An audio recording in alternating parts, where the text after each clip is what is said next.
परमेश्वर यीशु, हम मांगते हैं प्रभु, ये वचन एक दोधारी तलवार के समान आए प्रभु, जो लोगों के हृदय में ही नहीं जाए पर उनके जीवन को बदले प्रभु। परमेश्वर, मैं मांगती हूँ कि ये वचन इनके जीवन में एक प्रकटीकरण लेकर आए प्रभु, एक जीवन में प्रोत्साहन लेकर आए प्रभु, इनके जीवन को बदलने का सामर्थ्य ये वचन में परमेश्वर इनको छुए वो सामर्थ्य प्रभु। परमेश्वर, मैं मांगती हूँ कि प्रभु ये वचन से उनके जीवन बदले प्रभु।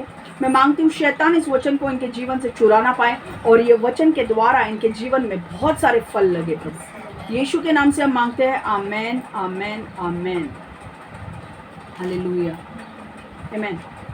आइए हम वचन की ओर जाएंगे। उत्पत्ति 32:22 से 31। बाद में उसी रात याकूब उठा और उस जगह को छोड़ दिया। याकूब ने अपने दोनों पत्नियों, अपने दोनों दासियों और अपने 11 पुत्रों के साथ लिया, 2 पुत्रों को साथ लिया। घाट पर जाकर याकूब ने यब्बोक नदी को पार किया। याकूब ने अपने परिवार को नदी के उस पार भेजा। तब याकूब ने अपनी सभी चीजें नदी के उस पार भेज दी। याकूब नदी के पार करने वाला अंतिम व्यक्ति था, किंतु पार करने से पहले जब तक वह अकेला ही था, एक व्यक्ति आया और उससे मल्लयुद्ध करने लगा। उस व्यक्ति ने उससे तब तक मल्लयुद्ध किया जब तक सूरज न निकले। व्यक्ति ने देखा कि वह याकूब को हरा नहीं सकता, इसलिए उसने याकूब के पैर को उसके कूल्हे के जोड़ पर छुआ। उस समय याकूब ने कूल्हे के जोड़ अपने स्थान से हट गए। उस समय याकूब के कूल्हे का जोड़ अपने उस स्थान से हट गया।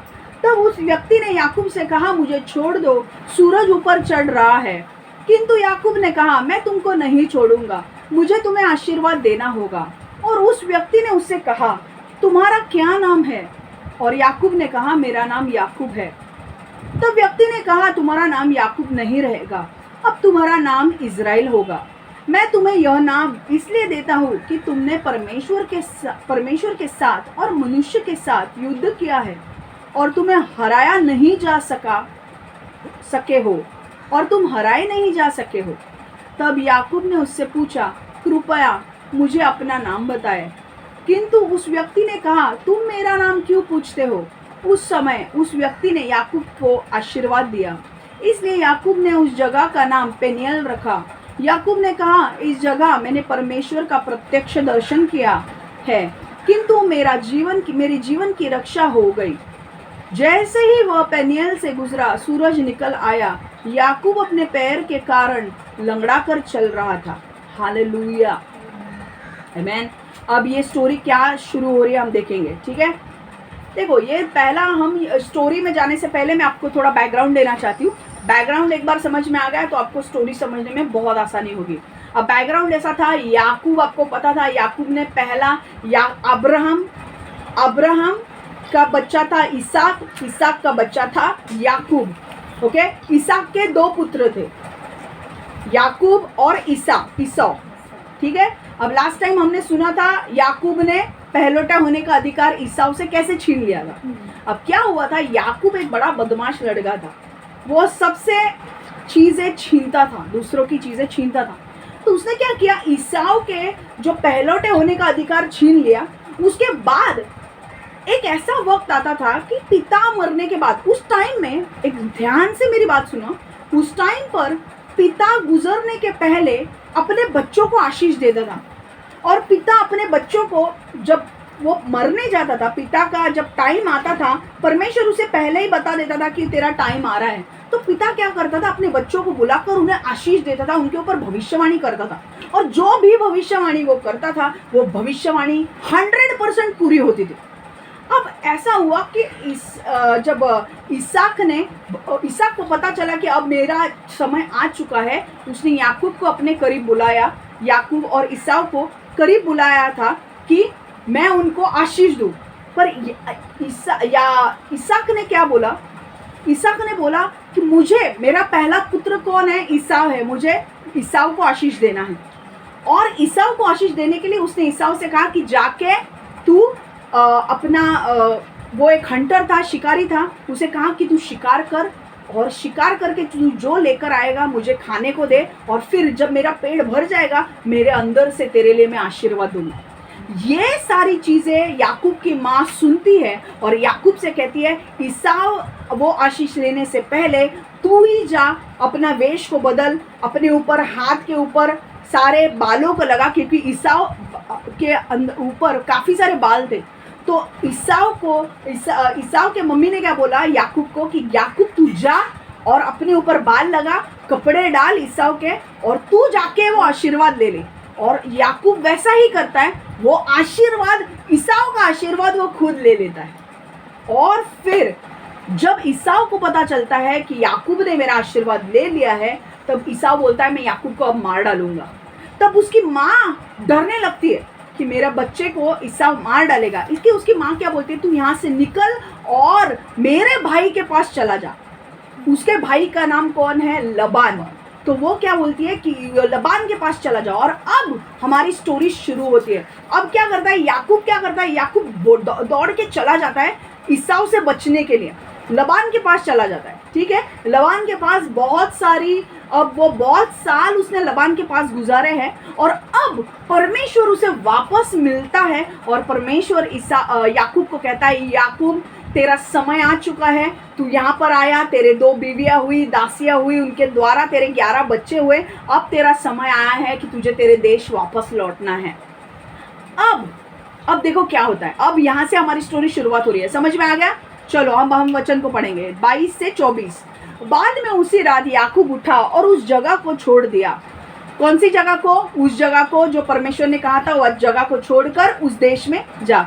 याकूब ने अपने दोनों पत्नियां, अपने दोनों दासियों और अपने 11 पुत्रों को साथ लिया। घाट पर जाकर याकूब ने यबोक नदी को पार किया। याकूब ने अपने परिवार को नदी के उस पार भेजा।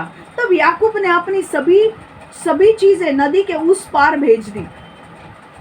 याकूब नदी को पार करने वाला अंतिम व्यक्ति था, किंतु पार करने से पहले जब तक वह अकेला ही था, एक व्यक्ति आया और उससे मल्ल युद्ध करने लगा। उस व्यक्ति ने उससे तब तक मल्ल युद्ध किया जब तक सूरज ना निकले।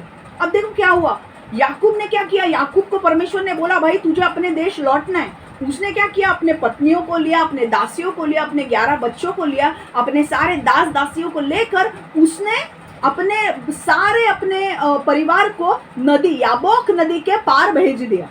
अब वो डर रहा था, अब वो खुद पीछे रह गया याबोक नदी के, बाकी सबको आगे भेज दिया।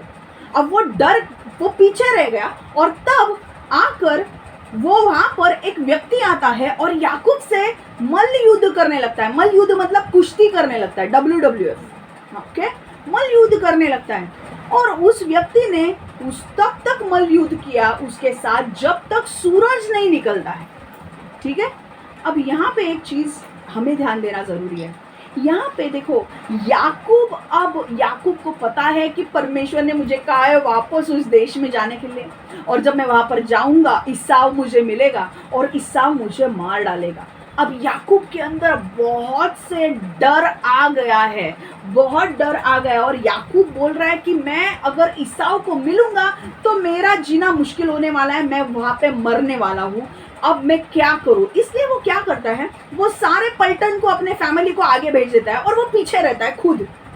वो पता है एक चीज, जो खुद क्यों पीछे रहता है, क्योंकि उसे प्रार्थना करनी होती है। समझ में आ रहा है? अब ऐसे समय पे वो पीछे है, अब उसे समझ में नहीं आ रहा है कि मैं आगे कैसे बढ़ूं, सबको तो आगे भेज दिया, वो खुद पीछे रहता है। अब वो उसे अंदर डर लगने लगा है कि भाई ईसाव ने अगर मुझे देखा तो मैं मरने वाला हूं। इसलिए वो याकूब क्या कहता है, याकूब बोलता है कि मैं यहाँ पर रुकता हूँ, और वो डरता है।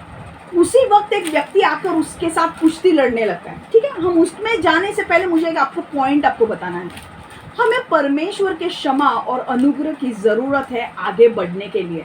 देखो क्या होता है, याकूब को पता है कि याकूब ने ईसाव को लूटा था, ईसाव का पहलौठा होने का हक भी ले लिया, और याकूब ने उसका आशीष जो एंड मोमेंट पर उसके पिता ने देने वाला था, वो भी भविष्यवाणी उसने चुरा ली। अब याकूब को पश्चाताप बहुत हो रहा है, जो उसने किया वो गलत था, उसे पश्चाताप हो रहा है। ठीक है, अब पर उसे पता है कि जब तक अगर मुझे ईसाव ने मेरा पश्चाताप करके, मुझे पश्चाताप तो हो रहा है पर मैं ईसाव का हृदय बदल नहीं सकता। एक्चुअली याकूब एक बहुत शातिर दिमाग का व्यक्ति था। वो सारी चीजें अपने इंटेलिजेंस, अपने चालाकी से बदल देता था, पर यहाँ पे उसकी चालाकी काम नहीं आने वाली थी। उसे पता था कि उसने गलत किया है, उसने ईसाव का लूटा है पहलौठा होने का अधिकार, और उससे उसकी भविष्यवाणी भी लूटी है। अब उससे डर लग रहा है कि अब मैं ईसाव का मन तो मैं बदल नहीं सकता, अब मैं क्या करूं। और उसे आगे बढ़ने की ताकत नहीं थी कि भाई मैं आगे बढ़ नहीं सकता। मैं आपको बोलूं, हमारे जीवन में भी ऐसा ही होता है। जब हम मिस्टेक्स करते हैं, जब हम प्रॉब्लम्स में आ जाते हैं, हम कोई गलती करते हैं और हमें बाद में पता चलता है कि भाई हमने ये गलती की है, अभी हमको लगता है कि बाप रे, अब मैं वो व्यक्ति का सामना कैसे करूं, अब मैं आगे कैसे बढ़ूं। कई बार हमें डर लगता है परमेश्वर का कि परमेश्वर मैंने ये गलती की है, अब मैं मेरे मसीह जीवन में आगे कैसे बढ़ूं। कई लोगों को लगता है मैंने गलती की, अब मैं आगे बढ़ ही नहीं सकता, अब मैं जान दे देता हूँ। बहुत सारे लोगों को लगता है कि नहीं, क्योंकि उनको लगता है मैं परमेश्वर से डरता हूँ, परमेश्वर मुझे क्या बोलेगा क्या नहीं। पर पता है, मैं आपको एक ट्रिक बोलने वाली हूँ। जब भी आप कोई गलती करते हो, परमेश्वर से दूर मत भागो। अगर आपने चोरी की है, आपने कोई गलती की है, परमेश्वर से दूर मत भागो, परमेश्वर के करीब आओ। आज याकूब को पता था कि उसकी चालाकी ईसाव का हृदय नहीं बदलने वाली है। एक ही है जो ईसाव का हृदय बदल सकता है। राजाओं का हृदय उसके हाथ में है और वो परमेश्वर है। उसे पता था कि मुझे परमेश्वर की जरूरत है, मुझे परमेश्वर के क्षमा की जरूरत है। अगर वो मुझे मिल गया तो वो ईसाव का हृदय भी बदलेगा। हालेलुया, आमीन। तब अब हमें क्या करना चाहिए जब हम ऐसे वक्त से जाते हैं? हमें परमेश्वर से क्षमा मांगनी चाहिए। हमें परमेश्वर से दूर नहीं भागना चाहिए। जब हम पाप करते हैं तो हमें परमेश्वर के और करीब आना चाहिए और परमेश्वर को बोलना चाहिए, परमेश्वर मुझे क्षमा कर। परमेश्वर आपको अनुग्रह से भरेगा और आपको उस पार लगाएगा। हालेलुया। याकूब ने क्या किया? याकूब पीछे था। किस लिए था? वो प्रार्थना करने के लिए पीछे रुका था। उसे पता था कि उसे क्षमा तभी मिलेगी अगर परमेश्वर ने उसे क्षमा किया ना, तो परमेश्वर हमारा इतना बड़ा है कि वो ईसाव का भी हृदय बदल सकता है। हालेलुया। आपको मैं एक चीज बता रही हूँ, आप कभी भी गलती करते हो, कभी भी प्रॉब्लम में आ जाते हो, कभी भी आपने गलती की है, आपने कुछ किया है और अब आपको ऐसा लगता है कि परमेश्वर अब मैं आगे नहीं बढ़ सकता, आपको उस वक्त क्या करना है? आपको पहली चीज परमेश्वर से दूर नहीं भागना है, परमेश्वर के करीब आना है और परमेश्वर से माफी मांगनी है। अगर परमेश्वर ने आपको क्षमा कर दिया, परमेश्वर आपको अनुग्रह से भरेगा आपको उस पार जाने के लिए। देखो, जब ये पीछे रहा, ये प्रार्थना करने के लिए पीछे रहा था। उसे पता था कि उसे परमेश्वर की क्षमा चाहिए और उसे पता था कि अगर वो परमेश्वर से क्षमा मिल गई, अनुग्रह आ जाएगा, परमेश्वर ईसाव का हृदय बदलेगा और मैं जिंदा रहूंगा। क्यों उसको जिंदा रहने की जरूरत थी? क्योंकि याकूब के द्वारा उसके 12 बच्चे आने वाले थे। 12 बच्चों के द्वारा उसमें से यीशु मसीह आने वाला था। हालेलुया। तो यीशु उसे कैसे मरने देता? हालेलुया। देखो, मैं आपको एक चीज बोल रही हूँ, परमेश्वर, आप जब परमेश्वर के पास जाते हो, परमेश्वर हमारा दयालु परमेश्वर है। वो आपके पापों को क्षमा करेगा और आपको अनुग्रह देगा उस पार जाने के लिए। हालेलुया। समझ में आ रहा है? दूसरी चीज, जब भी अभी ये कभी आपको करना है, जब आप कोई मिस्टेक करते हो, आपको डरना नहीं है भाई मैंने मिस्टेक किया अब मेरा लाइफ खत्म। नहीं नहीं नहीं, मिस्टेक किया है, माफी मांगो, माफी मिलेगी, आगे बढ़ो, वापस वो चीजें मत करो। देखो, यहाँ पर एक चीज जबरदस्त है कि याकूब को अंदर एहसास हो रहा था कि उसने गलती की है।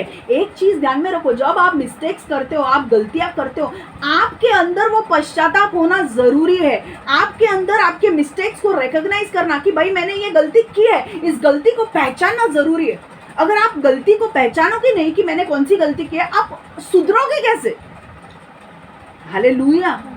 आपको 2 चीजें करनी है। जब आप मिस्टेक्स करते हो, अपने गलती के ऊपर पश्चाताप करो कि बाबा वो चीज वापस मत करो, और दूसरा, परमेश्वर से क्षमा मांगो।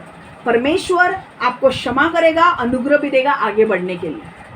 परमेश्वर बोलेगा तूने किया है ना गलती, तूने मुझसे माफी मांगी, मैंने तुझे माफ किया, अब आगे बढ़, वापस मत पाप कर। ठीक है? पर हमारी गलतियों को नजरअंदाज नहीं करना है, गलतियों को हमें सुधारना है और परमेश्वर से क्षमा करनी है। देखो आगे,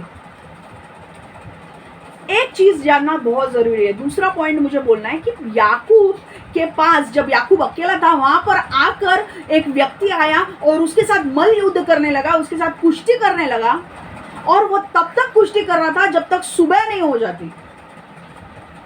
आपको पता है, आपका सबसे बड़ा चमत्कार, आपका सबसे बड़ा आशीष आपके जीवन में तब आता है जब आप प्रार्थना की कुश्ती लड़ते हो।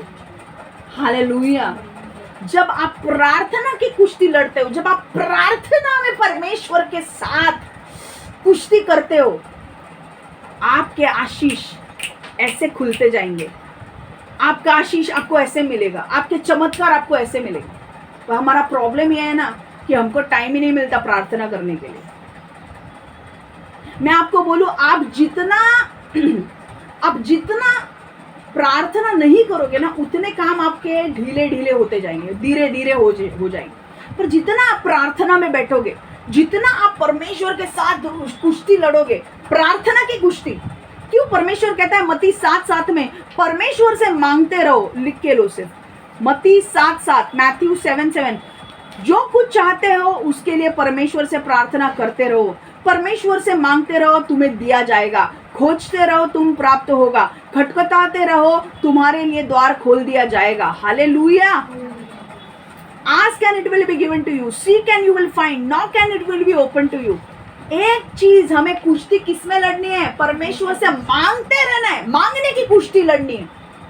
हालेलुया। खोजने की कुश्ती लड़नी है, खटखटाने की कुश्ती लड़नी है। जब आप प्रार्थना में मांगते रहोगे, मांगते रहोगे, मांगते रहोगे, परमेश्वर आपको वो चीजें देगा। हालेलुया, आमेन। मैं अगर आपको एक निवेदन कर रही हूँ, अगर आपका समय नहीं है प्रार्थना के लिए, अगर आपका कोई टाइम टेबल नहीं है, भैया आपको प्रार्थना करने का एक समय नहीं मिल रहा है, तो आज से आप एक टाइम टेबल बनाओ और अपने लिए सुबह आधे घंटे का तो समय प्रार्थना के लिए निकालो।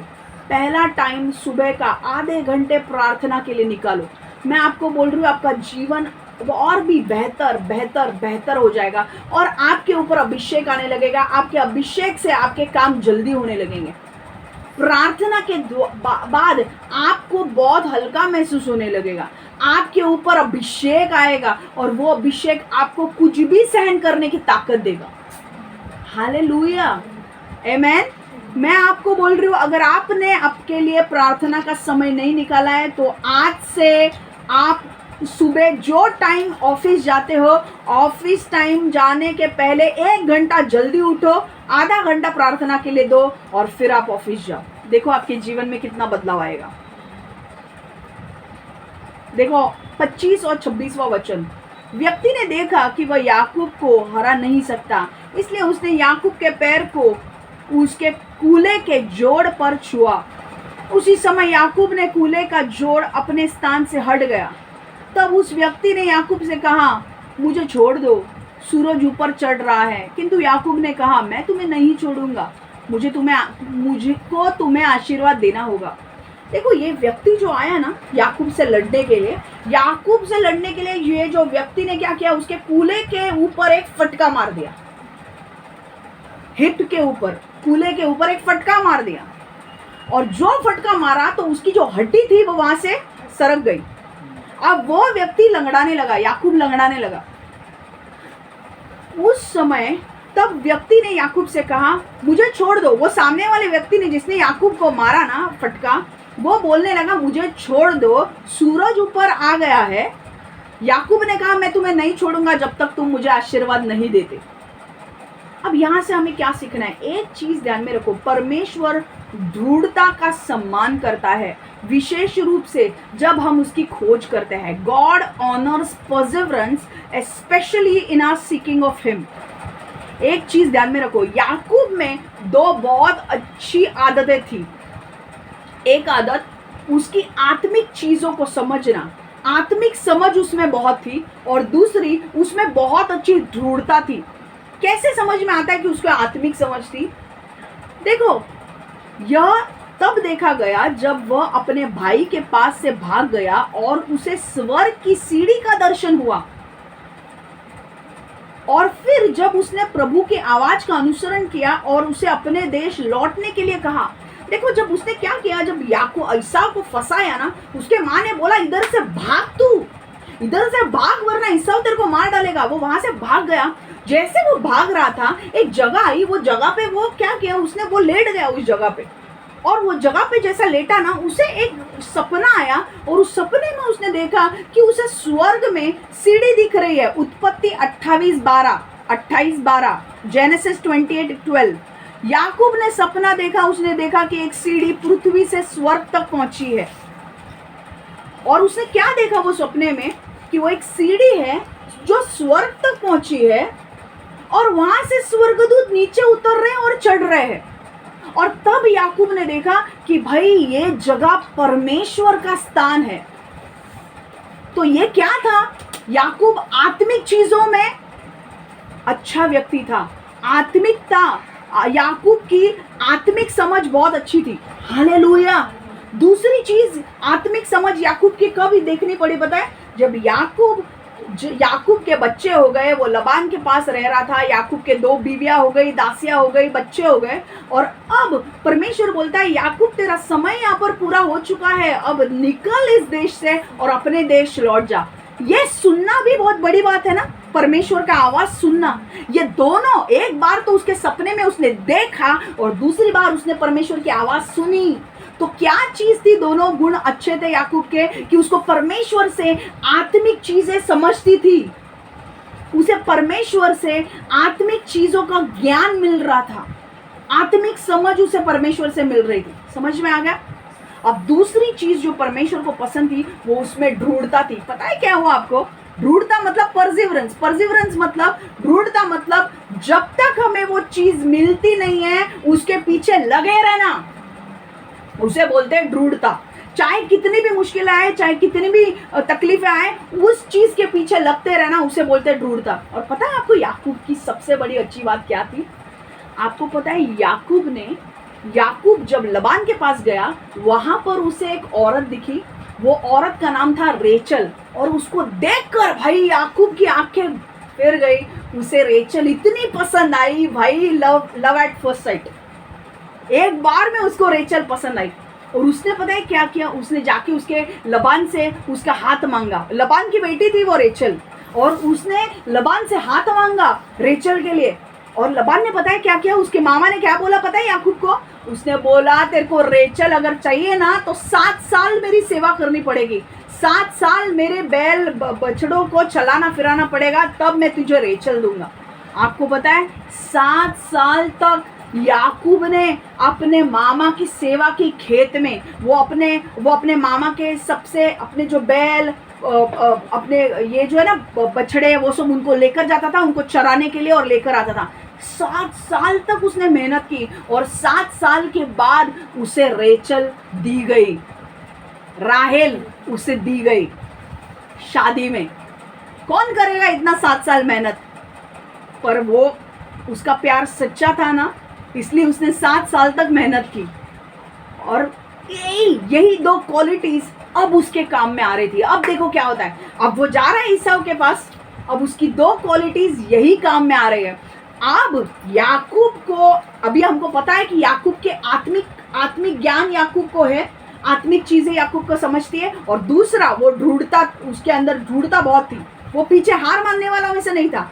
जब एक व्यक्ति आया उसके साथ लड़ने के लिए, उसने भी उसके साथ मारधाड़ की, उसने उसके साथ कुश्ती की, और वो व्यक्ति ने उसके कूल्हे पे जो मार दिया तो उसका जोड़ निकल गया। पर याकूब ने लंगड़ा होने के बाद भी उस व्यक्ति को छोड़ा नहीं, उसके साथ कुश्ती करता रहा।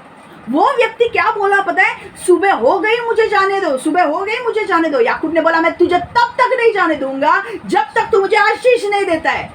इससे क्या दिखता है, याकूब को पता था कि जिसके साथ वो मल्लयुद्ध कर रहा है वो परमेश्वर खुद है। उसका आत्मिक ज्ञान, उसकी आत्मिक समझ उसे बोल रही थी कि ये कोई साधारण व्यक्ति नहीं है जिसके साथ मैं मल्लयुद्ध कर रहा हूँ, मुझे पता है कि ये परमेश्वर है जो मुझसे लड़ाई कर रहा है।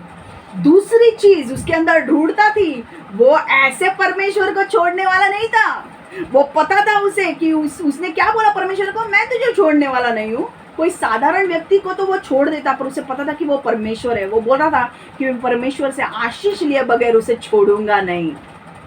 इसलिए वो बोल रहा है मैं तुझे छोड़ूंगा नहीं जब तक तू मुझे आशीष नहीं देता है। और ये परमेश्वर को बहुत पसंद आ रहा था। परमेश्वर हमसे भी यही अपेक्षा करता है। परमेश्वर चाहता है कि हमें भी आत्मिक समझ हो और हम भी दृढ़ता में पूर्वक हो। कभी कभी हमारे आत्मिक जीवन में भी उतार चढ़ाव आते हैं, तकलीफ आती है, दुख आते हैं, दर्द आते हैं, है कि नहीं? पर उस टाइम पर हमें छोड़ना नहीं है। अरे भाई मेरे घर में दुख आ गया, मेरे घर में बीमार हो गए कोई, तो अभी मैं यीशु को छोड़ देता हूँ। नहीं नहीं नहीं नहीं नहीं, यीशु को चाहिए कि हम दृढ़ता पूर्वक बने रहे। यीशु को ऐसे लोग पसंद है जो दृढ़ बने रहते हैं तकलीफों के बीच में, और स्पेशली ऐसे लोग पसंद है उसे। परमेश्वर दृढ़ता का सम्मान करता है, विशेष रूप से जब हम उसकी खोज करते हैं। जब आत्मिक रूप में भी जब हम परेशानी से गुजरते हैं, तकलीफ से गुजरते हैं, और हमारे लाइफ में भी जो हमें चाहिए वो मिल नहीं रहा है, तब हमारी एक्चुअल परीक्षा होती है कि अब हम यीशु के पीछे चलेंगे या नहीं चलेंगे। और दृढ़ता क्या होती है? हार नहीं मानना। जब हम हार नहीं मानते हैं और हम पीछे जाते रहते हैं कि नहीं मुझे हार नहीं माननी है, मुझे ये मिलेगा नहीं तो भी चलेगा पर मैं यीशु को नहीं छोड़ूंगी, वो चीज यीशु को पसंद आती है। हालेलुया। यीशु को वो पसंद नहीं आते हैं भाई जो बोलते हैं और करते नहीं है। यीशु को वो लोग पसंद आते हैं कि भाई तूने हाथ डाला है ना हल पर, अब पीछे मुड़ के नहीं देखना है, अब हल चलानी है। यीशु को ऐसे लोग पसंद आते हैं जो उसकी खोज करते हैं, जो पीछे नहीं मुड़ते हैं। चाहे तकलीफ आए, दुख आए, कष्ट आए, जो यीशु को मर भी जाना पड़े, तब वो व्यक्ति जो पीछे उसके चलेगा, वैसे लोग उसे पसंद आते हैं। हालेलुया। हमें भी वैसा ही रहना है। क्यों? क्योंकि परमेश्वर बोलता है जो मेरी खोज करता है मैं उसे पुरस्कार देता हूँ। हालेलुया। आप उसके पीछे चल रहे हो, दुख में, कष्ट में, दर्द में, परेशानी में, इतना दुख है, कष्ट है, परेशानी है। एक मेरा घर में हॉस्पिटल में एडमिट है, एक मेरे घर में एडमिशन नहीं मिल रहा है, एक मेरे घर में पैसा नहीं है खाना खाने के लिए, फिर भी मैं यीशु को नहीं छोड़ रहा हूँ, तो यीशु के नजर में वो आदरणीय है। और वही यीशु इसके लिए आपको पुरस्कार देगा। कहाँ लिखा है? देखो मैं बोल रही हूँ,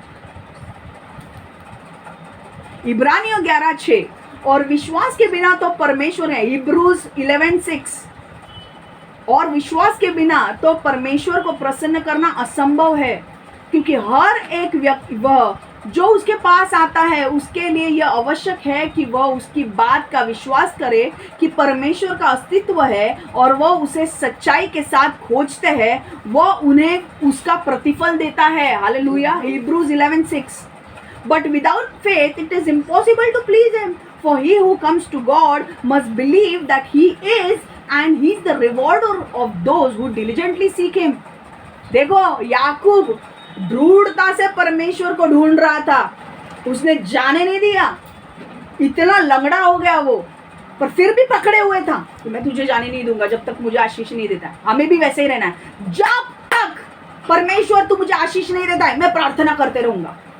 जब तक मेरा आशीष मुझे मिलता नहीं है, मैं यीशु के पीछे, मैं यीशु से मांगते रहूंगी, मैं यीशु के पीछे खोजते रहूंगी, मैं यीशु से मांगते रहूंगी, मैं प्रार्थना करते रहूंगी, मैं यीशु को नहीं छोड़ूंगी। जब हम ऐसे पीछे लगते हैं ना यीशु के, यीशु हमें दे देगा जो हमें चाहिए वो।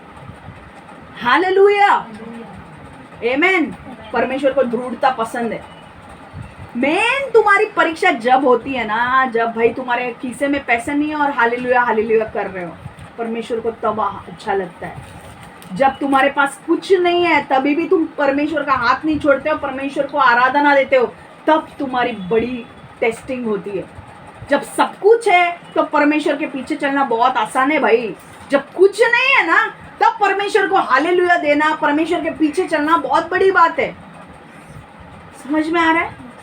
और ये जब परमेश्वर देखता है ना कि भाई मैं इसको कुछ नहीं दे रहा हूँ, पर फिर भी ये दिल लगा के मेरे पीछे चल रहा है, तुम इस परीक्षा में पास हो गए ना भाई, लॉटरी लग गई समझो, क्योंकि आशीष जबरदस्त आने वाला है। छप्पर फाड़ कर परमेश्वर आशीष देने वाला है।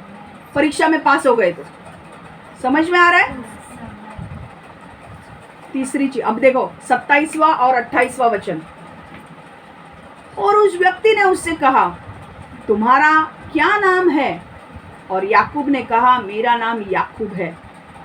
एक मिनट, तुम्हारा क्या नाम है?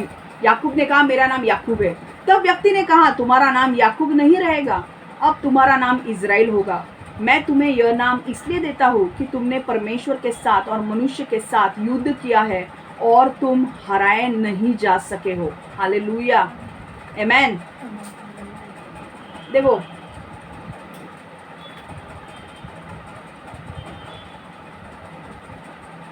अब क्या हुआ? याकूब ने और उस व्यक्ति ने उससे कहा, तुम्हारा नाम क्या है? याकूब को उस व्यक्ति ने पूछा, तुम्हारा नाम क्या है? उसने बोला, मेरा नाम याकूब है। तब व्यक्ति ने कहा, तुम्हारा नाम याकूब नहीं रहेगा, तुम्हारा नाम इज़राइल रहेगा। मैं तुम्हें यह नाम इज़राइल देता हूँ कि तुम परमेश्वर के साथ और मनुष्य के साथ युद्ध किया है और तुम हराए नहीं जा सके हो। हालेलुया। देखो, जन्म से याकूब का नाम याकूब पड़ा था। याकूब का अर्थ क्या है? चालाकी से दूसरों का स्थान हत्या लेने वाला। चालाकी से दूसरों का स्थान हत्या लेने वाला मतलब दूसरों की चीजों को हड़प करने वाले को याकूब कहते थे। और याकूब वैसे ही अपने जीवन में जी रहा था। याकूब का नाम सिर्फ याकूब नहीं था, वो दूसरों का एक्चुअल जिंदगी में भी दूसरों का हड़प करता था। वो लोगों का उसने क्या किया? उसने अपने भाई का, ईसाऊ का पहलौठे होने का हक और पिता की आशीष उससे हड़प कर ली थी और वो अपनी जिंदगी में उसी नाम के अनुसार जी रहा था। है कि नहीं? उसका नाम परफेक्ट बैठता है कि नहीं? बोलो मुझे, है कि नहीं? लूटा था उसने, सब कुछ लूटा था। याकूब ने अपने प्रारंभिक वर्षों में स्वार्थी व्यक्ति था। राहेल के लिए उसका प्यार और उसके परिवार के प्रति उसकी वफादारी उसे थोड़ा बदल देती है। देखो, राहेल के लिए उसने 7 साल काम किया और वो थोड़ा बहुत बदल गया, पर अब उसका पूरा बदलने का समय आया था। लेकिन जब याकूब परमेश्वर के साथ कुश्ती लड़ता है, तब परमेश्वर उसे पूरी तरह से बदल देता है। तब परमेश्वर उसका नाम बदल कर नया नाम देता है। परमेश्वर उसे इज़राइल नाम से पुकारता है। इज़राइल का अर्थ है परमेश्वर का राजकुमार। नए नाम, अभी देखो एक चीज, नए नाम का महत्व क्या है? यह एक नई पहचान है। पूरी बाइबल में परमेश्वर ने ऐसे कई बार किया है। यीशु ने हर नए विश्वासियों को एक नया नाम देता है। हालेलुया। पूरे बाइबल में देखो, याकूब का नाम क्या था? याकूब। पर जब उसने लड़ाई की, वो उस लड़ाई में स्थिर रहा, वो लड़ाई में हारा नहीं। और परमेश्वर ने अब बोला, अब मैं तुझे आशीष देने वाला हूँ। जब परमेश्वर ने देखा इसकी दृढ़ता, परमेश्वर ने बोला, अब मैं तुझे आशीष देने वाला हूँ। तो परमेश्वर ने उसे एक नई पहचान दी, उसके नया नाम दिया। उसे नाम दिया इज़राइल। इज़राइल मतलब परमेश्वर का राजकुमार। हालेलुया। देखो, यीशु हमारे लिए भी ऐसे ही करता है। जब कोई व्यक्ति, एक उदाहरण में दे रही हूँ, जब कोई व्यक्ति यीशु में आता है तो वो पापी रहता है। उसने बहुत सारे पाप किए होते हैं। किसी ने चोरी की है, किसी ने डाका डाला है, किसी ने व्यभिचार किया है, किसी ने लूटा है लोगों को, किसी ने और कुछ किया है, झूठ बोला है, बहुत सारे। और जो हम पहले करते थे उससे हमारा नाम क्या पड़ता था? अगर एक व्यक्ति ने व्यभिचार किया तो ये व्यभिचारी हो गया, ये झूठा हो गया, ये लूटने वाला हो गया, है कि नहीं? ऐसा नाम पड़ गया था हमारा। पर जब हम यीशु में आए, यीशु ने हमारा नाम बदल दिया। अब यीशु हमें झूठ बोलने वाला, व्यभिचारी, चोर, ये नाम से हमें नहीं पुकारता है। जब यीशु के पास हम आते हैं, यीशु हमें नया नाम देता है। यीशु हमें क्या कहता है? मेरा प्रिय, मेरा पुत्र, ये नाम से पुकारता है। हालेलुया। पर जब हमें यीशु मिला तो हमारी पूरी जिंदगी बदल गई। देखो, जब तक याकूब परमेश्वर से मिला नहीं था, उसकी जिंदगी बदली नहीं थी। वो पहले के पाप कर रहा था, पहले की जिंदगी जी रहा था, लूटना ही पहले से ही वो कर रहा था। हाँ, पर जब उसने राहेल को देखा, राहेल के लिए उसने थोड़ा बहुत अपने आप को बदल दिया। उसने 7 साल उसके लिए काम करके राहेल को पाया, पर वो थोड़ा बदल गया, पर उसे पूरा बदला नहीं था। वो पूरा कब बदल गया? जब वो परमेश्वर के संगति में आया। हालेलुया। जब परमेश्वर के संगति में आया, पर जब हमें हमें यीशु मिला तो हमारी पूरी जिंदगी बदल गई और उसने हमें एक नई पहचान दी। उसने हमें एक नया नाम दिया, उसका प्रिय, उसमें एक नई रचना। लेकिन हम भूल जाते हैं कि हम कौन हैं। एक बार जब हम यीशु में आ जाते हैं, उसके ऊपर विश्वास करते हैं, तो हमें अपनी नई पहचान को मजबूती से पकड़ना चाहिए। जब हम यीशु में आते हैं ना, तो यीशु अभी हमें चोर, डाकू, लुटेरा, व्यभिचारी ऐसा नहीं दिखता है। वो हमें क्या दिखता है? मेरा प्रिय, मेरा पुत्र। हालेलुया। आज तुम्हारी पहचान क्या है?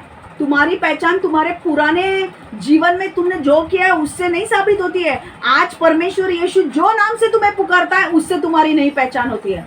आज तुम उसके प्रिय हो। तुम मानो या ना मानो, तुमको लग रहा है नहीं लग रहा है, उससे फर्क नहीं पड़ता है। God calls you beloved and that is the fact. He calls you beloved and that is the fact. He calls you, वो तुम्हें बुलाता है प्रिय, और ये तुम्हारी सच्चाई है कि वो तुम्हें प्रिय बुलाता है, और ये सच है। समझ में आ रहा है? और ये सच्चाई है कि तुम उसके प्रिय हो।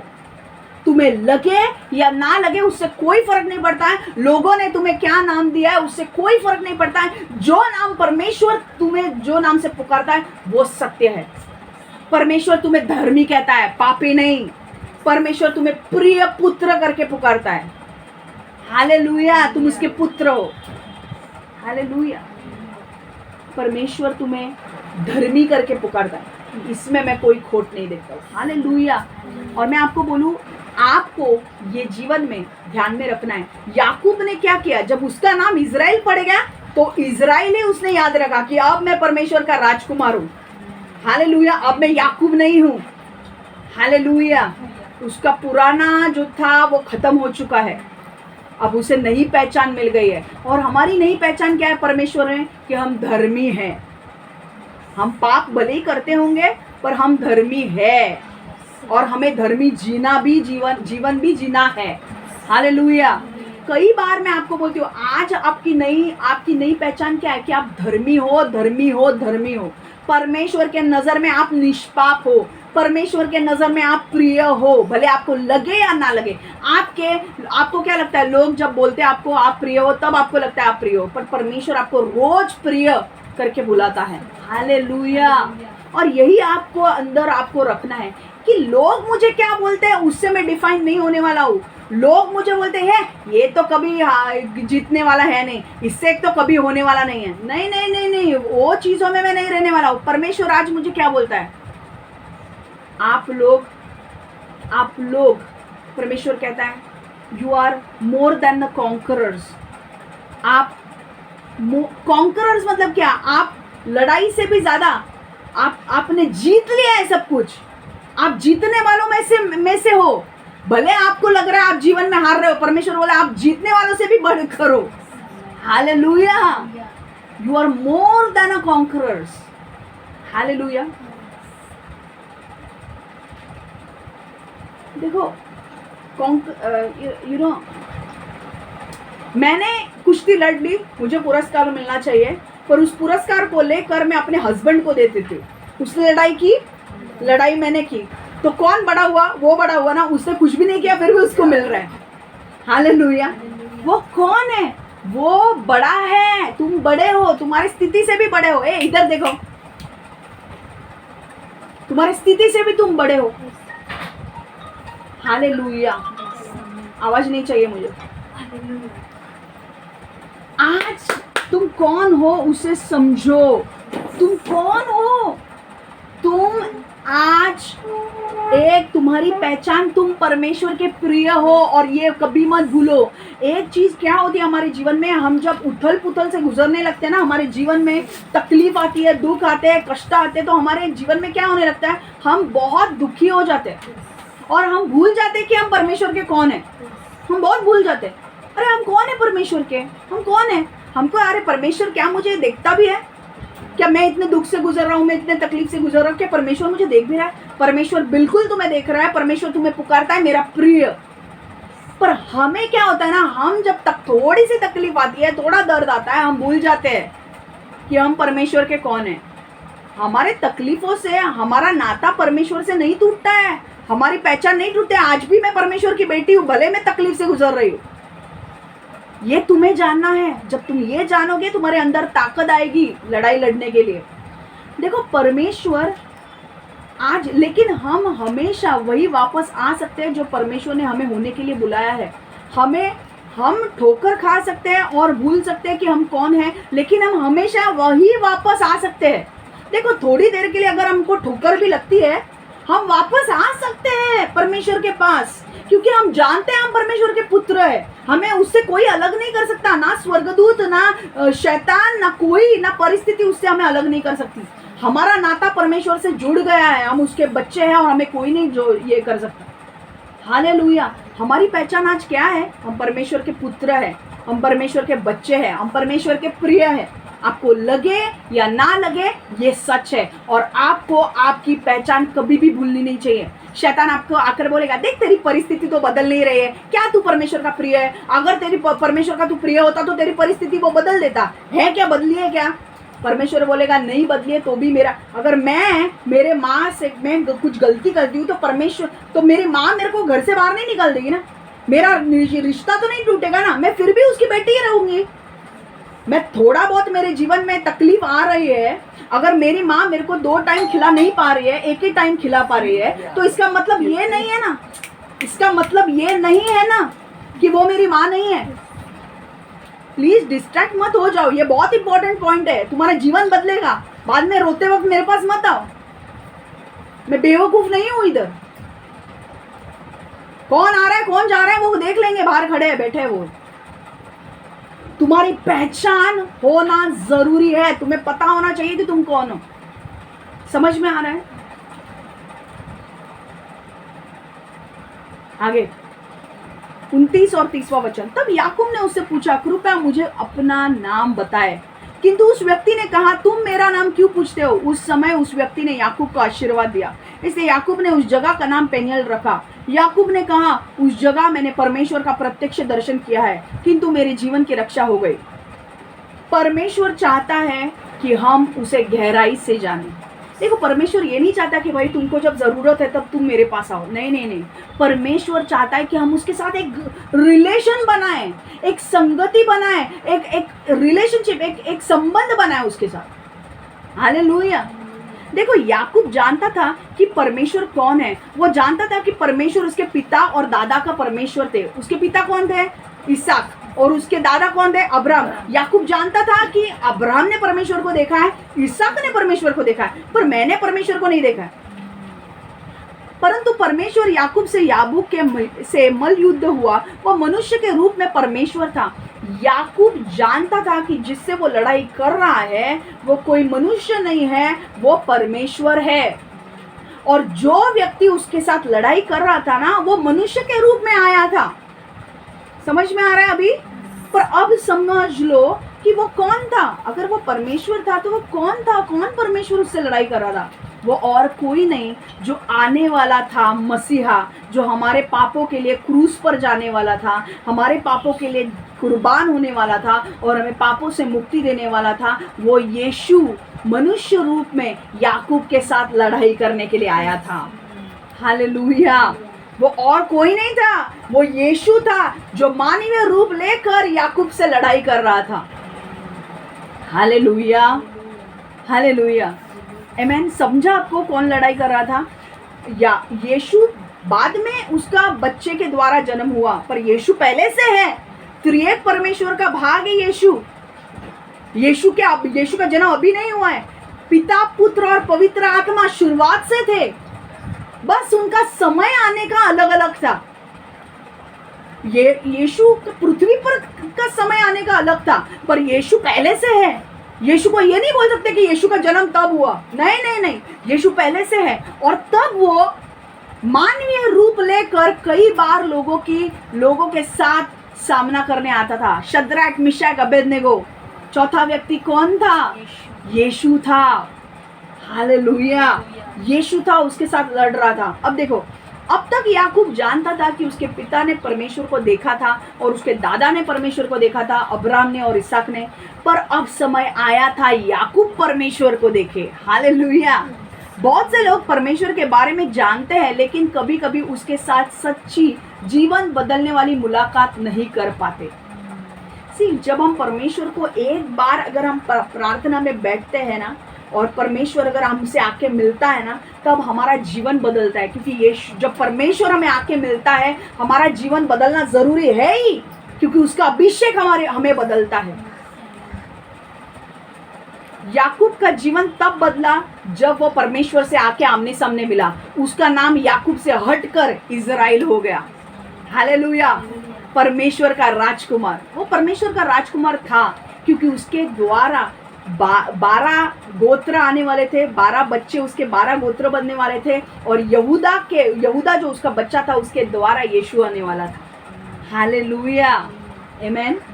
अब मैं एक चीज बोलना चाहती हूँ, कई बार हमारा ऐसा होता है ना कि हम लोग भी यीशु के बारे में सब तो सुनते हैं, पर हम कभी उसके साथ वो फेलोशिप नहीं कर पाते, हमारा उसके साथ वो मिलन नहीं हो पाता है, वो हम लोग बोलते हैं ना, एक रिलेशनशिप, एक संबंध नहीं बन पाता है कि आवाज है, ये है, वो है, हम प्रार्थना को नहीं बैठते। वैसे ही याकूब का हो रहा था। याकूब ने सुना था। सुनना और फेस करना दो अलग अलग बातें हैं। उसने क्या सुना था? अब्राहम और इसहाक ने, मेरे पिता ने और मेरे दादा ने परमेश्वर को देखा है, पर अब उसकी बारी थी, वो खुद परमेश्वर के साथ आमने सामने आने वाला था। हालेलुया। मैं आपको बोलूं, परमेश्वर के साथ आपको आमने सामने आना है। वो कैसे करोगे? प्रार्थना में। आपको परमेश्वर के साथ एक संबंध बनाना है। सिर्फ आपको सुनना नहीं है कि क्षमा प्रचार करें, हाँ यीशु है, यीशु है, नहीं यीशु है, और वो आपके साथ बात कर सकता है। और वो कब करेगा? जब आप उसके साथ संबंध बनाओगे। तो आप कैसे संबंध बनाओगे? उसके साथ संबंध बनाने का एक ही तरीका है। परमेश्वर चाहता है कि हम सिर्फ उसके बारे में सुने नहीं, हम उसको जाने। मैं अगर बोलती हूँ कि मैं अगर बोलती हूँ कि मैं मोदी जी के बारे में मैंने सुना है, तो मैं क्या बोलूंगी? आपको समझेगा कि हाँ, मोदी जी को उसके सुना है मोदी जी को। पर क्या मैं ऐसा बोल सकती हूँ कि मैं मोदी जी को जानती हूँ? नहीं, क्योंकि मैं मोदी जी के साथ उठती बैठती नहीं हूँ। मैं तभी आपको बोल सकती हूँ कि मैं उनको जानती हूँ, मैं यीशु को जानती हूँ, जब मैं यीशु के साथ संगति करती हूँ। मैं रंजना को जानती हूँ क्योंकि मैं रंजना के साथ संगति करती हूँ। आप परमेश्वर को तभी जान सकते हैं जब परमेश्वर के साथ आप रोज संगति करते हो, उसके साथ आप संबंध बनाते हो। और जब आप संबंध बनाओगे यीशु के साथ, जब आप रोज प्रार्थना करोगे, रोज बाइबल पढ़ोगे, प्रार्थना करोगे, परमेश्वर की उपस्थिति में आओगे, स्तुति आराधना करोगे, तब आपका संबंध परमेश्वर के साथ बनेगा। और तब परमेश्वर आपके साथ 1 to 1 आमने सामने परमेश्वर आपके साथ आएगा। हालेलुया। परमेश्वर के साथ संबंध बनाने का एकमात्र तरीका उसके साथ समय बिताना है। बाइबल पढ़ना, प्रार्थना करना और हमारे दिल और दिमाग से पूरी तरह से ईश्वर पर ध्यान केंद्रित करना ही हमें उसके साथ एक करीबी, अधिक घनिष्ठ संबंध में ले आता है। कभी कभी परमेश्वर के साथ समय बिताने से सबसे बड़ी बाधा हम खुद होते हैं। हमारी प्राथमिकताएं मिश्रित हो जाती है। मुझे पता है कि जब मैं अपने दिन की शुरुआत परमेश्वर के वचन और या प्रार्थना में समय बिताकर करती हूँ या करता हूँ, तो बाकी का दिन बेहतर हो जाता है। मेरा दिनों की वास्तविकताएं, घटनाएं नहीं बदलती, लेकिन मेरे रवैया इसलिए बदलता है क्योंकि परमेश्वर की शांति मेरे साथ है। हालेलुया। क्या होता है कि मुझे पता है कि जब मैं प्रथम स्थान परमेश्वर को सुबह उठकर देती हूँ, तो मुझे पता है कि मेरे अंदर एक शांति आती है। फिर आगे मेरे 1-2 घंटे मैंने परमेश्वर को दे दिए, प्रार्थना करके, वचन पढ़ के, उसके बाद मेरे जीवन में जो कुछ भी आएगा, मेरे अंदर उसे सहने के लिए ताकत आएगी, मेरे अंदर उसे सहने के लिए शांति आती है। मैं उस घटनाओं को बदल नहीं पाऊंगी, क्योंकि अगर परमेश्वर ने मेरे जीवन में वो लिखी है, वो घटना होने की है, तो वो होने ही वाली है। पर मुझे उसको फेस करने के लिए ताकत आएगी, शांति मेरे अंदर होगी। इसलिए मेरे सामने अगर कुछ हो भी गया, मेरे परमेश्वर की शांति अगर मेरे अंदर है, मुझे कुछ नहीं होगा। एक बार एक केनिथ हेगिन करके एक व्यक्ति थे, उनको वो वचन में इतना सॉलिड थे। उन्होंने एक बार ऐसे लोगों को बोला कि मेरे चर्च में अगर आग भी लगती है ना, तो मुझे आकर बोलो मत। जो लगना है लो, जो आग लगनी है, जो होना है वो होने दो। मुझे फ़ोन करके डिस्टर्ब मत करो। अगर मेरा चर्च बिल्डिंग टूट भी जाती है, मैं और अच्छी वाली बिल्डिंग बनाऊंगा। वो डरा नहीं, क्योंकि वो बोलता है मेरे अंदर मुझे चिंता रखनी नहीं है। वो शांति उसके अंदर है ना। वो व्यक्ति कब बोल सकता है मेरे चर्च बिल्डिंग में आग लगी है तो भी मुझे कुछ बोलो मत? वो तभी बोल सकता है जब उसके अंदर परमेश्वर की शांति है। और वो शांति कब मिलेगी? जब आप पहला प्रथम स्थान उठने के बाद परमेश्वर को दोगे तब। मैं ये बोलती हूँ कि कभी कभी ऐसी चीजें हो सकती है जब आप बैठ नहीं पाते हो, पर बोलो, एक टाइम रखो अपने प्रार्थना जीवन में कि भाई सुबह उठने के बाद अगर मैं ऑफिस जाने वाला हूँ तो मुझे 1 घंटा जल्दी उठ के परमेश्वर को आधा घंटा तो प्रार्थना में देना है। हालेलुया, आमेन। ये इस तरीके से परमेश्वर के करीब आप आ सकते हो। परमेश्वर ये नहीं चाहता कि बस रविवार को वचन सुनो, बाकी का पूरा हफ्ता जो करना है वो करो। नहीं, परमेश्वर चाहता है हर दिन, रविवार होने के बाद सोमवार से शनिवार रोज प्रार्थना करनी है, रोज बाइबल पढ़ना है, रोज अपनी काम करना है, वो करना है, तभी आप परमेश्वर के करीब आ सकते हो। मैं आपको बोलूं, जैसे जैसे आप करीब आने लगोगे परमेश्वर आपको बताने लगेगा आगे क्या होने वाला है। आपको एग्जैक्ट बताएगा वो क्या होगा क्या नहीं। समझ में आ रहा है? पर ये लेवल हासिल करने के लिए आपको उतना परमेश्वर को देना पड़ेगा। आमेन। लास्ट 31वां वचन, जैसे ही वह पेनियल से गुजरा सूरज निकल आया। याकूब अपने पैर के कारण लंगड़ा कर चल रहा था। Closeness to God requires humility. परमेश्वर के करीब आने के लिए हमें नम्रता की जरूरत है। नम्रता का अर्थ है अभिमान, अहंकार या घमंड से मुक्ति। याकूब एक घमंडी, आत्मनिर्भर और चतुर व्यक्ति था। परमेश्वर जानता था कि ऐसे चरित्र याकूब को परमेश्वर के करीब नहीं ला सकता, इसलिए उसने याकूब का घमंड तोड़ना था। इसलिए उसे याकूब का घमंड तोड़ना था। परमेश्वर ने याकूब का घमंड तोड़ दिया, उसे लंगड़ा बनाकर। परमेश्वर ने बहुत से लोगों को नम्र किया है, उसमें से एक व्यक्ति था पौल। देखो, कई बार परमेश्वर को पता है अगर ये व्यक्ति को मेरे करीब लाना है, उसका घमंड तोड़ना जरूरी है, तभी वो व्यक्ति मेरे करीब आ सकता है। घमंड आपको परमेश्वर से दूर करेगा। लूसीफर का क्या हुआ? लूसीफर स्वर्ग में था, उसने घमंड किया, मुझे भी परमेश्वर की तरह होना है। परमेश्वर ने उसे लात मार के निकाल दिया। अगर वो सबसे सुंदर दिखने वाला स्वर्गदूत था, वो सबसे बढ़िया स्तुति और आराधक था, वो घमंड उसके अंदर आया, स्वर्ग से उसे निकाल दिया गया। घमंड आपको परमेश्वर से दूर लेकर जाएगा। लूसीफर ने घमंड किया, उसे स्वर्ग से निकाल दिया गया, फेंक दिया उसे। वो लूसीफर जो एक वक्त परमेश्वर का दास था, जो परमेश्वर की सेवा करता था, जो एक स्वर्गदूत था, जो परमेश्वर की उपस्थिति में रहता था, कौन सा अच्छा है? स्वर्ग में रहना, परमेश्वर के करीब, ये यहाँ पे धकेल देना? स्वर्ग है ना। पर एक घमंड विचार ने, एक अहंकार ने उसे फेंक दिया नीचे, और आज उसकी दशा क्या हो गई तुम जानते हो। परमेश्वर ने लोगों को नम्र किया है बाइबल में। क्यों? क्योंकि जानता है अगर उन लोगों को मेरे करीब लाना है, मुझे उनको नम्र करना जरूरी है। परमेश्वर कहता है जब तुम नम्र बनोगे मैं तुझे उठाऊंगा, पर जब तुम अपने आप को उठाओगे मैं तुझे नीचे लेकर आऊंगा। परमेश्वर ने बहुत सारे लोगों को नम्र किया है। एक व्यक्ति उसमें से था याकूब। याकूब का लंगड़ा बनाकर उसे नम्र किया। दूसरा व्यक्ति था पौलुस। पौलुस कैसे नम्र किया? वो बहुत घमंडी व्यक्ति था। वो लोगों को इतना परेशान करता था, इतना लोगों को टॉर्चर करता था। जो लोग यीशु में विश्वास करते थे उनको वो मार डालता था। ये परमेश्वर ने देखा मुझे उसको मिलना पड़ेगा, मुझे इसको बदलना पड़ेगा। जब परमेश्वर आके उससे मिला, परमेश्वर ने बोला या पौलुस, मुझे मेरे लोगों को क्यों मार रहे हो, क्यों सता रहे हो? और पौलुस घोड़े से गिर गया, अंधा हो गया। पौलुस को कुछ नहीं दिख रहा था 3 दिन। परमेश्वर उसके आमने सामने आकर पौलुस को बदल दिया। और तीसरे दिन के बाद जब पौलुस, अननास ने जाके पौलुस के ऊपर हाथ लगाया और पौलुस को आंखें मिल गई। और फिर पौलुस वापस से क्या करने लगा? परमेश्वर की सेवा करने में लग गया। अब आपको पता है पौलुस के प्रकटीकरण इतने महान थे। मैं आपको बोल रही हूँ, ये बात मेरी सुनो, तुमको समझ में नहीं आ रहा है ये चीज। पौलुस जो था, पौल, उसे जो परमेश्वर ने प्रकटीकरण दिए थे, वो पतरस, याकूब, यूहन्ना को पूछने के लिए नहीं गया था प्रकटीकरण के लिए। वो 14 साल के बाद उनको पूछने के लिए गया था यरूशलेम में। जब वो बदल गया पौलुस, तो पौलुस याकूब, पतरस और यूहन्ना के पास नहीं गया था, ये मुझे सिखाओ ना यीशु के बारे में, नहीं। पता है आपको, पौलुस इतना फेवरेबल व्यक्ति था, इतना अनुग्रही व्यक्ति था कि परमेश्वर ने उसे प्रकटीकरण दिए और उसे सब कुछ दिखाया क्रूस पर क्या हुआ। वो पौलुस क्या था तब?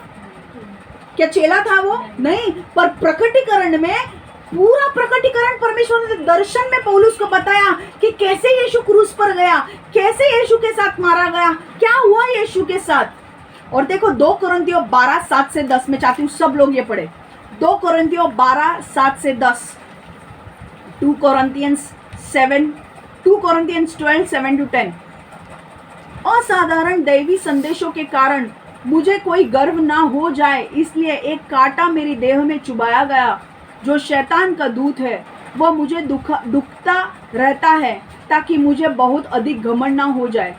कांटों की इस समस्या के बारे में मैंने प्रभु से 3 बार प्रार्थना की कि वह उस कांटे को मुझ में से निकाल ले, परंतु उसने मुझसे कह दिया, तेरे लिए मेरा अनुग्रह पर्याप्त है, क्योंकि निर्बलता में ही मेरी शक्ति सबसे अधिक होती है। इसलिए मैं अपनी निर्बलता पर प्रसन्नता से गर्व करता हूँ, ताकि मसीह की शक्ति मुझ में रहे। इस प्रकार मसीह की ओर से मैं अपनी निर्बलताओं में, अपने अपमानों में, कठिनाइयों में, यातनाओं में और बाधाओं में आनंद लेता हूँ, क्योंकि जब मैं निर्बल होता हूँ तब मैं शक्तिशाली होता हूँ। देखो एक चीज मैं बोलती हूँ, पता है क्या हुआ था? पौलुस को इतने सारे प्रकटीकरण परमेश्वर दे रहा था, जो प्रकटीकरण पतरस और यूहन्ना और याकूब को भी नहीं मिला होगा। याकूब नहीं, यूहन्ना, जेम्स, याकूब कौन सा वाला? नए करार वाला याकूब, पुराना वाला नहीं। वो प्रकटीकरण, ऐसे प्रकटीकरण पौलुस को मिले थे। पौलुस को पूरा दिखाई दिया था कि क्या यीशु ने कैसे क्रूस पर गया, क्या हुआ उसके साथ, कैसे हुआ। और वो प्रकटीकरण जो उसे मिलता था, उससे वो यूनानी लोगों को बताता था यीशु कौन है। और एक जगह पे अगर आप बाइबल पढ़ोगे भी, वहां पे भी क्लियरली लिखा है कि मुझे कोई प्रकटीकरण किसी मनुष्य ने नहीं बताया, मुझे परमेश्वर ने बताया। तो क्या होता था?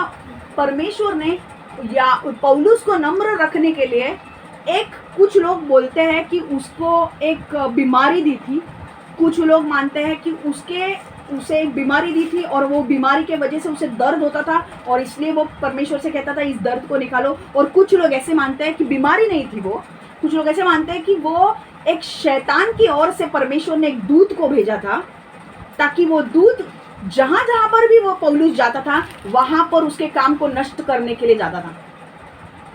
और ये इसलिए दिया गया था कि पौलुस को जो प्रकटीकरण मिल रहे उसके वजह से वो दिमाग में नहीं जाए, वो अपने आप को बड़ा नहीं समझे। इसके लिए उसे नीचे रखने के लिए ये एक कांटा परमेश्वर की ओर से पौलुस को दिया गया था। अब कुछ लोग बोलते हैं वो बीमारी थी, कुछ लोग मानते हैं कि वो एक शैतान की ओर से वो दूत था जिसको परमेश्वर ने अलाउ किया था, ताकि वो पौलुस को सता सके, ताकि पौलुस नम्र रह सके, है कि नहीं? क्योंकि परमेश्वर को पता था अगर ये नम्रता से हट गया, ये मुझसे दूर जाएगा। क्योंकि इसे मैंने बहुत प्रकटीकरण दिए है, किसी का भी दिमाग घूम सकता है। भाई मेरे को तो बहुत समझ में आ रहा है, अभी मेरे को ये विजन दिख रहा है, वो विजन दिख रहा है। अपने को नम्र रखने के लिए परमेश्वर ने उसे वो तकलीफ दी। और परमेश्वर ने उसने बोला, परमेश्वर इस दुख को निकालना मेरे जीवन से। उसने बोला, परमेश्वर ने बोला, मेरा अनुग्रह तेरे लिए काफी है। पर वो किस लिए दिया था? इसलिए दिया था कि पौलुस गर्व ना करे, पौलुस अहंकारी ना बने। इसलिए याकूब को भी जब परमेश्वर ने खुले के जोड़ पर मारा और उसकी हड्डी अलग की, तो वो लंगड़ाने चालू किया। वो लंगड़ाया, इसलिए उसे लंगड़ा बना दिया ताकि वो नम्र हो सके। देखो जब जेकब पर लंगड़ाते हुए सूरज उग रहा था, उसे एक नई बीमारी थी, लेकिन साथ ही एक नई पहचान, एक नया नाम और परमेश्वर के साथ एक नई घनिष्ठता मिली। हालेलुया। देखो परमेश्वर ने उसे नम्र तो किया, पर उसे क्या मिला? नई पहचान मिली। उसका नाम बदल गया इज़राइल। उसे नई पहचान मिली, उसका नया नाम मिला और परमेश्वर के साथ एक संगति हो गई। आज मैं ये नहीं बोलूंगी मैं अब्राहम के परमेश्वर को या याकूब के परमेश्वर को उसने किया है, अब्राहम के परमेश्वर ने किया है, याकूब के परमेश्वर ने किया है, नहीं नहीं नहीं, शमा के परमेश्वर ने किया है, मेरे परमेश्वर ने किया है, क्योंकि मैं मेरे परमेश्वर को जानती हूँ। भाई आप लोग बोल सकते हो आपके परमेश्वर ने किया है? क्या आपकी संगति परमेश्वर के साथ है? कुछ लोग बोल रहे हैं भाई सो रहा हूं, मैं थोड़ी देर के बाद बोलता हूँ, अच्छी नींद ले लेता हूँ थोड़ी। हाँ, मैं आपको बोलूं, आप लोग परमेश्वर के बहुत करीबी लोग हो, निजी धन हो आप परमेश्वर का, और परमेश्वर चाहता है कि आप उसके साथ संगति बनाएं। और आप कैसे बनाओगे? परमेश्वर के साथ उपस्थिति में बने रहे परमेश्वर के, रोज प्रार्थना करो, रोज बाइबल पढ़ो, रोज उसके उपस्थिति में बैठो। यही चीजें आपको परमेश्वर के करीब लाएगी, आपको और कुछ नहीं करना है। समझ में आ रहा है? अब हमने जो भी पॉइंट्स कवर किए मैं एक बार वापस रिपीट करती हूँ। मुझे पता है वचन बड़ा है, पर मैं आपको छोड़ेंगे नहीं तब तक मैं वचन पूरा नहीं करूँगी। पहला चीज क्या है? हमें डरना नहीं है जब हम पाप करते हैं तो, ओके? हमें पाप करने से डरना नहीं है। अगर हमने पाप कर भी दिया है तो हमें परमेश्वर से पीछे नहीं जाना है, परमेश्वर से दूर नहीं भागना है, परमेश्वर के करीब आना है, परमेश्वर से माफी मांगनी है, वो हमें अनुग्रह देगा उस पार जाने के लिए। आपको पता है क्या हुआ? ईसाऊ जब मिला ना याकूब को, जब परमेश्वर ने याकूब को क्षमा कर दिया, जब ईसाऊ याकूब को मिला ना तो ईसाऊ ने याकूब को गले लगाया और याकूब ने उसके लिए बहुत सारे गिफ्ट्स दिए थे। ईसाऊ ने पता है क्या बोला? मुझे गिफ्ट्स की जरूरत नहीं है, मुझे परमेश्वर ने आशीष दिया है, मुझे तू मिले, मुझे बहुत अच्छा लगा। याकूब ने फिर भी उसे बोला कि तू ये गिफ्ट्स ले ले, तब उसने वो गिफ्ट्स लिए। पर पता है ईसाऊ ने बिल्कुल उसे मारा नहीं याकूब को, ईसाऊ ने उसे प्रेम से गले लगाया। हालेलुया! तो क्या हुआ? उसे वो क्षमा मिल गई और वो आगे बढ़ भी गया उसके जीवन में, है कि नहीं? ईसाऊ का हृदय भी परमेश्वर ने बदला। हालेलुया! तो आप डरो मत, जब आप कोई पाप करते हो, पाप किया, परमेश्वर के पास आके क्षमा मांगो, पश्चाताप करो और आगे बढ़ो, ठीक है? दूसरी चीज, आपका सबसे बड़ा आशीष तब आएगा, चमत्कार तब आएगा जब आप प्रार्थना में परमेश्वर के साथ कुश्ती लड़ोगे। जब आप प्रार्थना में परमेश्वर के साथ कुश्ती लड़ोगे, जब आप प्रार्थना करोगे, तभी आपका चमत्कार आएगा। परमेश्वर दृढ़ता का सम्मान करता है, विशेष रूप से जब हम उसकी खोज करते हैं। जब हम पूरी खोज करेंगे परमेश्वर की, चाहे कुछ भी हो जाए, तकलीफ आए, दुख आए, परेशानी आए, जब आप परमेश्वर को नहीं छोड़ेंगे, परमेश्वर हमारा आदर करेगा, हमारे दृढ़ता का आदर करेगा और हमें आशीष देता है, ठीक है? परमेश्वर हमारी पहचान मसीह में है। हमारी पहचान किस में है? रंजना मेरे को क्या बोलती है, संध्या देवी मेरे को क्या बोलती है, कीर्ति मेरे को क्या बोलती है, उससे मेरी पहचान नहीं होती है। यीशु मेरे बारे में क्या बोलता है, उससे मेरी पहचान होती है। यीशु मुझे बोलता है शमा तू मेरी प्रिय बेटी है, तो मेरी पहचान वो है। यीशु मुझे बोलता है शमा तू मेरी बेटी है, क्षमा तू मेरी प्रिय बेटी है, तो मैं प्रिय बेटी हूँ। यीशु मुझे बोलता है मेरी सबसे विश्वसनीय बच्ची है, तो मैं हूँ। लोग मेरे बारे में क्या बोलते हैं उससे मुझे कुछ फर्क नहीं पड़ता है। परमेश्वर मेरे बारे में क्या सोचता है वो मेरे लिए महत्वपूर्ण है। परमेश्वर आपके बारे में सोचता है कि आप उसके प्रिय हो। लोग आपको झूठे बोले, ये बोले, वो बोले, उससे कुछ फर्क नहीं पड़ता है। हालेलुया!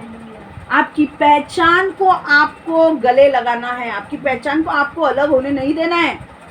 लोग आपको कुछ भी बोले, मैं घर में जाने के बाद ना लोग मुझे ऐसे ऐसा बोलते हैं, भाई तेरी पहचान क्या है? परमेश्वर के नजर में तू कौन है, वो यहाँ ध्यान रखो। आप परमेश्वर चाहता है कि आप उसे गहराई से जाने। परमेश्वर क्या चाहता है? गहराई से जाने। हमें परमेश्वर को गहराई से जानना है। और फिर परमेश्वर के करीब आने के लिए हमें नम्रता की जरूरत है। मैं आपको बोलती हूँ, अगर आपके अंदर कोई अहंकार है, आपके अंदर कोई भी घमंड है, उसे बाहर फेंक दो। वो आपको कभी परमेश्वर के करीब आने नहीं देगा। परमेश्वर को बोलो, परमेश्वर ऐसी ये चीजें हैं जहाँ पर मैं अपने अंदर में अहंकार पाती हूँ, परमेश्वर उन चीजों को मेरे अंदर से निकाल दे। मुझे शुद्ध बना, मुझे नम्र बना, मुझे पवित्र बना, मुझे और नम्र बना, मुझे तेरे करीब आना है। हालेलुया! आइए मैं सबके लिए प्रार्थना करना चाहती हूँ। परमेश्वर यीशु मैं धन्यवाद देती हूँ प्रभु इस सुंदर वचन के लिए जो तूने हमें दिया है। प्रभु हम जान चुके हैं प्रभु कि हमें सच्ची क्षमा तुझसे ही मिलती है। प्रभु हम जान चुके हैं कि तुझे दृढ़ता पसंद है। प्रभु और तू खोजने वाले को पुरस्कार देता है प्रभु। तू चाहता है कि हम नम्र हो जाए और हम तेरे करीब आए प्रभु। तू चाहता है कि हम हमारे पहचान को अपने करीब रखें। तू चाहता है कि हमारी पहचान को हम कभी भुला ना पाए। हम परमेश्वर ये सारी चीज़ों को याद रखते हैं। हम विश्वास करते हैं कि परमेश्वर ये चीज़ें में हम कभी भूलेंगे नहीं। हम आगे बढ़ते जाएंगे, तेरे लिए बड़े बड़े काम करेंगे और परमेश्वर जो तूने हमें आज सिखाया है वो हमारे जीवन में हम लागू करेंगे प्रभु। परमेश्वर इस वचन को सिर्फ सुनने वाले नहीं बनेंगे, पर इस वचन के ऊपर चलने वाले हम लोग बनेंगे प्रभु। यीशु के नाम से हम मांगते हैं, आमेन आमेन आमेन। हर एक व्यक्ति जो इस वचन को सुनने वाला है, हर एक को अनुग्रह दे, हर एक को आशीष दे, हर एक के कमी घटी को निकाल दे, हर एक को ब्लेस कर प्रभु, हर एक के जीवन को बदल प्रभु, और हर एक को परमेश्वर अनुग्रह दे कि वो तेरे और करीब आ सके और तेरे साथ संबंध बना सके प्रभु। यीशु के नाम से हम प्रार्थना करते हैं, amen amen amen. God bless you all, take care.